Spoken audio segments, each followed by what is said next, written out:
سامنے. لیکن مگر ایک چیز ہے، موسم بہت خراب ہے اور سزا بہت سخت ہے.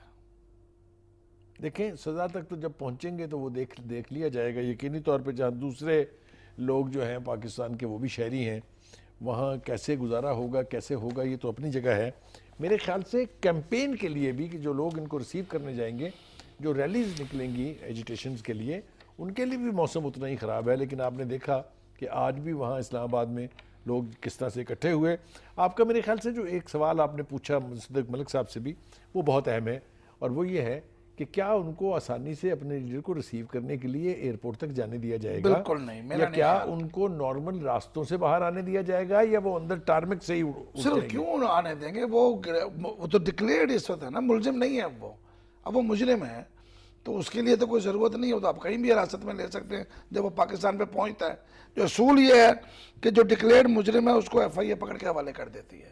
یہ ایک طریقہ کار ہے، جہاز سے اٹھا لیں گے ان کو. یہ ایک طریقہ کرتے ہیں. ایف آئی اے جیسے ہی کسی کا نام ان کے سامنے آتا ہے، وہاں لکھا آ جاتا ہے مطلوب، وہ اسی وقت پولیس کے حوالے کر دیتے ہیں.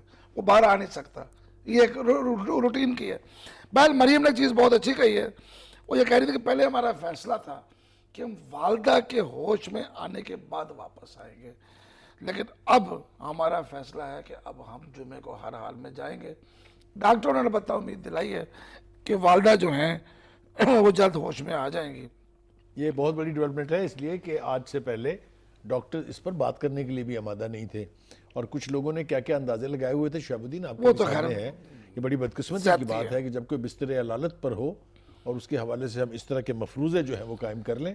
میرے خیال سے یقینی طور پہ ڈاکٹروں نے ان کو باقی انہوں نے بڑا کلیئر کہہ دیا، جیسے آپ نے ہاں، کہا ان کو حوصلہ کہ دیا ہے. ہم نے تو کچھ کیا ہی نہیں، آپ ہم پہ ثابت ہی کچھ نہیں کر سکے. جی ہمیں سزا کا ایک ہی دینی ہے. جب آپ نے ہمیں کچھ کیا ہی نہیں ہے، اب ثابت نہیں کر